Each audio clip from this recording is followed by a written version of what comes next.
欢迎您继续回来。这个阶段我们来看的就是川普，他已经要进行亚洲行了。因为在第二任期他的第一次亚洲行，这次呢要飞到马来西亚，还有包括日本，最后到南韩去参加 APEC。美东时间24号，川普是在晚上11点出发。在北京时间的10月30号，因为这两天也听到白宫发言人说啊，30号这一天呢就会来个元首会啊，这个川习会会登场，但是到底会不会碰面？目前中方这边呢还是三缄其口。好，综合澎湃新闻这些陆媒的报道哈，大陆外交部在例行记者会上呢也被问到了，说 APEC 期间呢，中美两国的元首哈，两位老大要不要见面啊？这个外交部的发言人郭家坤并没有直接回应，只表示说呢，中美双方就两国元首会晤保持着密切沟通，如果有进一步消息，中方将会及时发布。不知道大家有没有看到？在 APEC 这段期间，川普访问亚洲的这一段时间啊，10月31号是什么日子呢？是万圣节啊！我就想到万圣节一句口号，就是 Trick or Treat， 不给糖就捣蛋。所以中美双方现在逻辑都是如此吗？一直压着按兵不动啊！中方尤其说我们还没确定哦，这个部分怎么看，大使？我想基本上现在应该就是何立峰跟这个贝森特在马来西亚的谈判啊，他们先谈，进入到白热化阶段。不过就郭家坤啊，中国大陆外交部的发言人的讲法已经有微妙的变化了。他之前会说这个问题我没有进一步的消息提供，可是问题就是说这一次的表示哈，就里面就有玄机了。他直接对这个问题答，他说中美两国就中美双方两国元首会晤啊，保持密切沟通，是双方正在沟通这件事情，沟通到最后一刻。他连就说他之前连有在沟通他都不提，对，他现在承认有沟通。他说如果有进一步消息，中方将及时发布。这我们来解读，就是说现在正在紧锣密鼓的谈判，在安排当中。那如果有进一步消息，我就让你知道；也可能没有进一步消息，就是黄掉了。所以呢，这一次我觉得大陆吊这个川普的胃口啊，真的吊足川普胃口。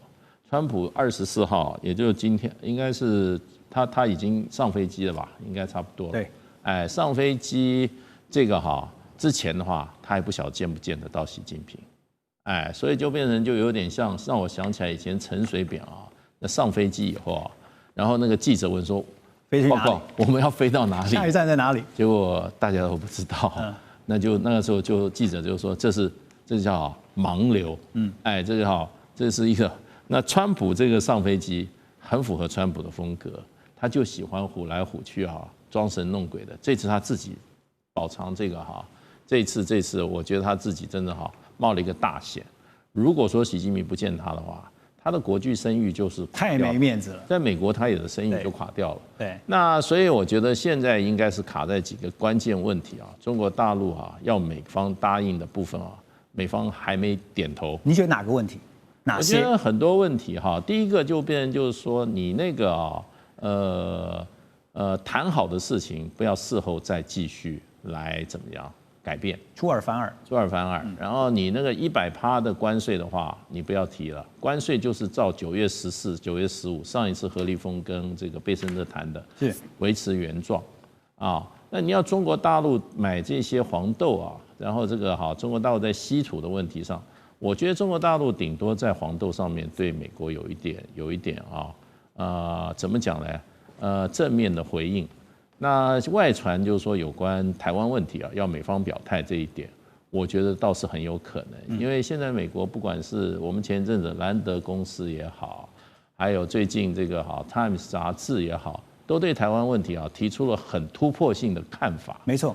这些我认为都是一种迹象了。兰德讲得很清楚就是美国要支持，要站在中国大陆这边用渐进方式来统一。对，大使，您提到台湾问题我进一步请教吴越老师因为这个北京据传说呢，在华府就要求华府在声明当中，接下来呢，川习会呢，他们要加入反对台独的这个内容这也被认为说是这次谈判的核心诉求之一。当然，川普呢。他有一个最新的对外表示，在上飞机前，他也被媒体问到了。他说他会跟习近平谈到台湾，可是他的语带这个保留的是说呢，他说我很尊重台湾，就真的是说的模棱两可哈，尊重台湾跟到时候怎么谈台湾议题。所以魏老师，您觉得哈，因为现在大家都在看的一件事情，就是未来的声明，一个是反对台独，一个是向来的不支持台独啊，这一次会摊牌吗？我想会不会摊牌，取决于双方的互动嘛。那台湾问题应该算是美中关系当中最关键、最敏感、最核心的议题。对。所谓关键、敏感、核心，就是美中不会因为科技、贸易、新疆、香港问题的误判而开战。美中很有可能因为台湾问题误判而开战。可是台湾问题在当前的美中关系里面，并不是最优先、最迫切、必须要解决的问题。所以我们把这两个部分，它的重要性、敏感性跟它的迫切性，要做适度的区隔。这第一个。那第二个来讲话，那中方一定会表达他对于希望美方能够把传统的不支持台独更进一步的能够强调所谓反对台独嘛。那当然言语诉求，中方会有这种诉求是可以理解，甚至也一定会要求美方也要支持中国的统一嘛。但是中方更关注的一定是什么？重点不是你怎么讲的问题。重点你是怎么来落实、怎么做的问题。因此，未来的美台关系是怎么样来推展？怎么样的美台关系在美中关系这个太平洋大两岸当中不会有误判，不会有所谓分歧，不会产生一些所谓意外，这才是他们关注的重点。所以，我们如果很客观的讲，如果美中关系就台湾问题怎么样来避免误判？怎么防范意外？怎么能够有效管控这个分歧？如果要达成这一个部分，显然是比较容易的。但是如果想在美中之间针对台湾的一些包括重大的议题，想要获得的成果跟进展，我短期内看不出双方有这种可能。但是在您刚刚提到，就是不支持台独跟反对台独啊，光是这个改变上面，可能就有非常大的变化。但是一方面，正是因为他是川普总统，所以有可能做这种交易；另外一方面，也正是因为他是川普总统。所以有时候讲话也未必完全可信的。了解，所以这个交易的逻辑哈，因为川普不是有一本交易的艺术嘛，这个背后交易的逻辑，而且他特别强调是大交易啊，而且还特别在行前呢，透过白宫不是说了吗？希望有一段比较长时间的对话哈。所以上这个您怎么看？因为风传媒整理报道说，这一趟亚洲行啊，被白宫是视为是重塑川普第二任期国际秩序的重要节点。因为这次也看到了 Bason 也随行出访啊，在马来西亚先跟何立峰来会晤，为贸易的谈判来铺路。而根据行程呢，川普是先在马来西亚跟马来西亚总理会面，然后再到东京跟刚当选的这个高市早苗首相来见面，最后是到了南韩跟李在明讨论汽车关税。但是关键点还是在于跟中国大陆国家主席习近平的见面啊。没错，其实现在这么样的定义高格调说，川普此行会把他的印太新秩序建立好，是什么新秩序？是这样吗？首先，我们现在来看，长久以来，美国包括在川普前的印太新秩序，印太的这个秩序怎么建立的？首先，最核心是军事力量，特别是在日韩、菲律宾这种包括台湾的这个部分的低岛链的这个部分结盟。第二个，还是在传统在美元美债的所谓的金融经济的框架，全世界流动，而且这里头包括货币的汇率的施压等等，这是它的第二个武器。第三个就是比较新的关税战，在川普在的这其中哈，然后其他的部分，无论是一些所谓的这个区域组织的加盟啊等等，这都是政治手段，基本上很少美国给钱，都是给一些 speech 而已。当然，我认为这一次我有看到还是最新厉害的，就是稳定币。我觉得稳定币的部分是过去从来没有，是川普就任之后，而且现在看起来确实一个大杀招，是配合美元美债多了一个稳定币。特别现在在东欧还有亚洲地区当中，为了要回避正式汇率当中大幅度的金钱，各国的货币流向稳定币，甚至开始解决美债。所以中国大陆为什么马上终止了包括原来香港严厉的这个稳定币的条例，而且也终止了包括阿里巴巴跟腾讯本来在下个礼拜就即将要发行稳定币的计划全部停，因为发现这可能是美国现在很新的亚太新秩序的金融战略手段。